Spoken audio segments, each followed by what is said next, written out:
खबरों की शुरुआत कर लेते हैं। बात कर लेते हैं राजधानी जयपुर की, जहां बाल सुधार गृह से भागे 3 नाबालिगों ने रोहतक के व्यापारी की गोली मारकर हत्या कर दी है। हत्यारों ने मां के सामने गोलियां बरसाई। घटना है 29 फरवरी की, तस्वीरें आपके सामने, इसका वीडियो भी सामने आ चुका है। पुलिस ने हत्या के आरोपियों को नेपाल बॉर्डर से गिरफ्तार कर लिया है। वारदात को एक होटल के बाहर अंजाम दिया गया है। बेटे को बचाने के लिए मां गुहार लगाती रही, लेकिन हत्यारों को रहम नहीं आया। कई राउंड फायरिंग की, व्यापारी को मौत के घाट उतार दिया। वारदात को अंजाम देकर फरार हो गए। नाबालिग 12 फरवरी को सेठी कॉलोनी के बाल सुधार गृह से फरार हुए थे। तीनों नाबालिग को यहां बुधवार देर रात नेपाल बॉर्डर से पुलिस ने पकड़ लिया।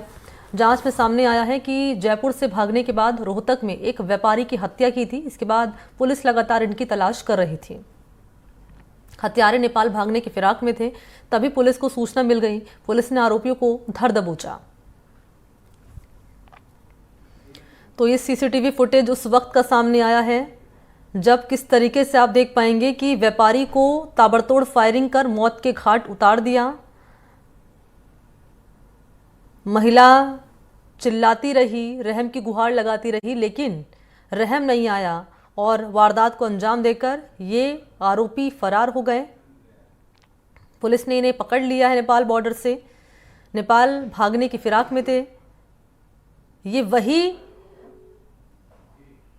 अपचारी हैं जो बाल सुधार गृह से भागे थे, और डर इसी बात का था क्योंकि इनके ऊपर कई तरह के मुकदमे पहले ही दर्ज हैं।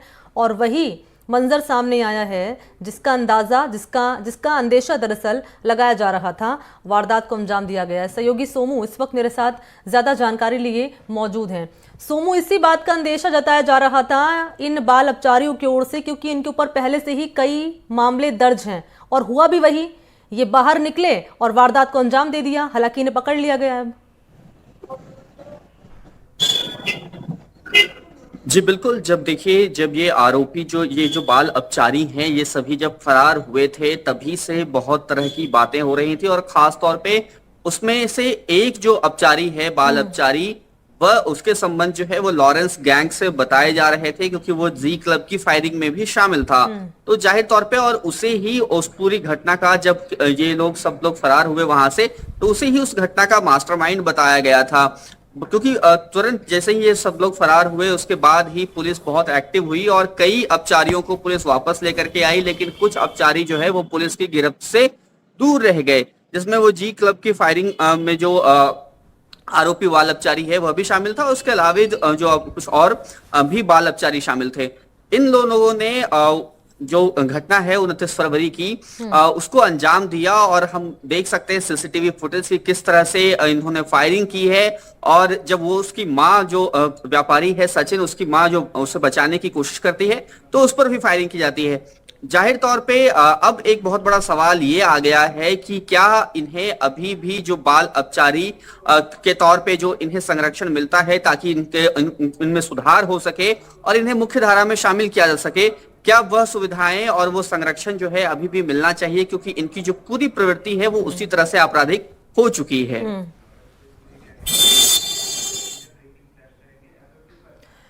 रहिए आप मेरे साथ सोमू, आप बने रहिए। बड़ी जानकारी आप इस खबर पर पहुंचा रहे हैं, और हम अपडेट इस मामले पर यह भी दे दें कि रोहतक में व्यापारी की हत्या से जुड़ी बड़ी अपडेट ये मिल रही है कि लॉरेंस गैंग के गैंगस्टर रोहित गोदारा ने हत्या की जिम्मेदारी ली है। कौशल चौधरी अमित जागर का पार्टनर था रोहित गोदारा। जयपुर के बाल सुधार गृह से भागे नाबालिगों की यह हत्या, रोहतक में व्यापारी की हत्या से जुड़ी बड़ी अपडेट आप तक पहुंचा रहे हैं। लॉरेंस गैंग के गैंगस्टर रोहित गोदारा ने इस हत्या की जिम्मेदारी ली है। कौशल चौधरी अमित जागर का पार्टनर था रोहित गोदारा। इस खबर से जुड़ी जानकारी क्या है सोमू आनंद, क्योंकि हालांकि आप अभी इसी बात का जिक्र कर रहे थे कि जो बाल अपचारी फरार हुए हैं ये रोहित यहाँ ये लॉरेंस सुचनोई गैंग से जुड़े बताए जा रहे हैं, और अब तो ऑफिशियली इस बात का ऐलान कर दिया गया है कि रोहित गोदारा गैंग ने हत्या की जिम्मेदारी खुद ले ली है।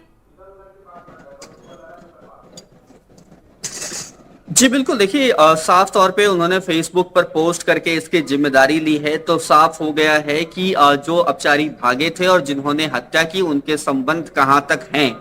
तो इसलिए ही अब ये बहुत बड़ा सवाल उठ रहा है कि उस एक तो सुरक्षा को लेकर के भी सवाल उठ रहा है। हमने देखा कि जब वो घटना हुई उसके बाद भी 3 हफ्ते बाद भी फिर से बाल अपचारी भाग गए, तो जाहिर तौर पे जो पूरा सेठी कॉलोनी स्थित वो जो भवन है उसको लेकर के भी कई सवाल उठ रहे हैं, और हमने एनडीटीवी के माध्यम से अपने दर्शकों को वो दिखाया भी, और कई तरह के सवाल भी हमने जिम्मेदार लोगों से पूछे।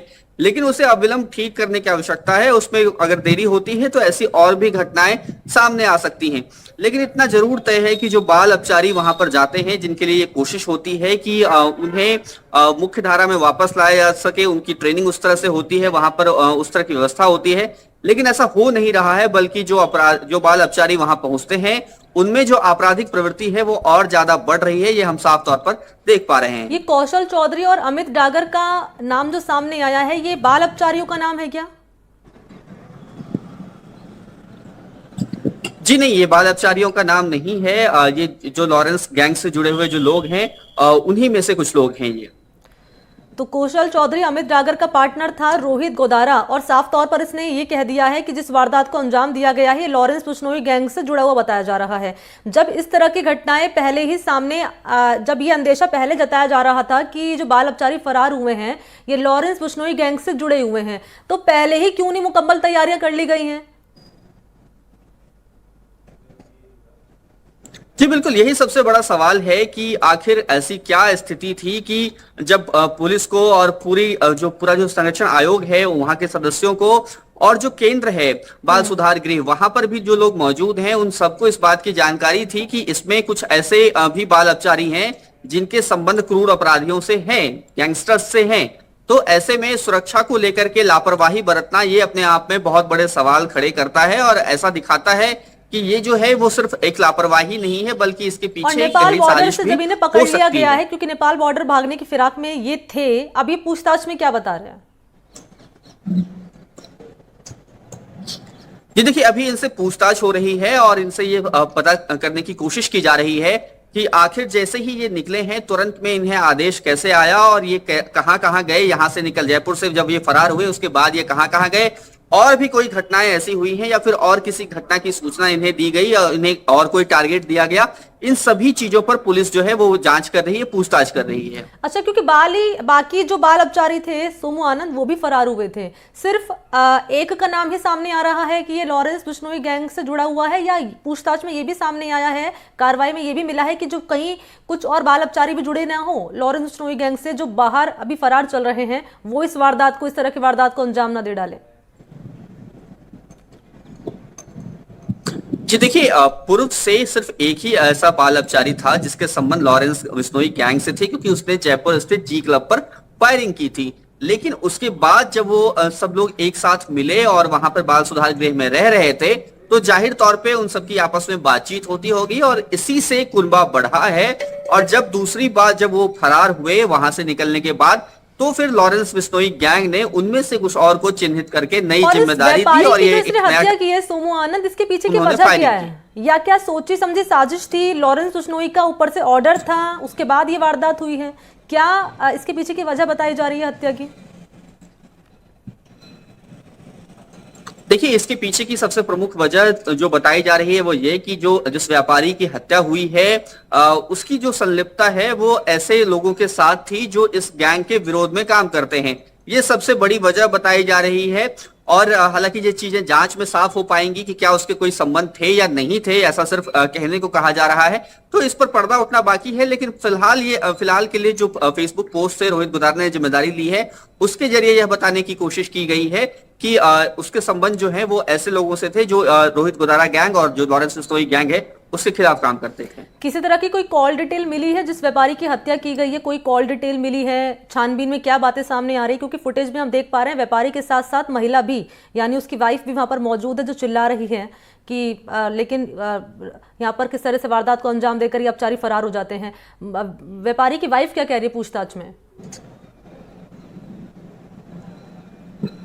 देखिए, व्यापारी अपने परिवार के साथ एक शादी समारोह में जा रहा था और वहां पर इस घटना को अंजाम दिया गया उस दौरान।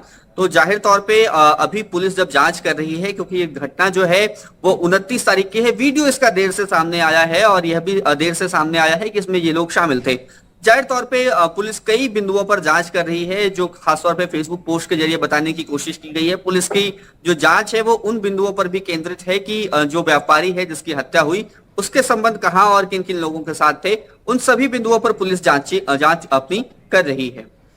ठीक है, धन्यवाद आपको सोमू तमाम जानकारी इस खबर पर देने के लिए, और इस खबर पर आगे की अपडेट भी आप तक पहुंचाते रहेंगे। फिलहाल एक छोटे से ब्रेक के लिए यहाँ पर रुकेंगे।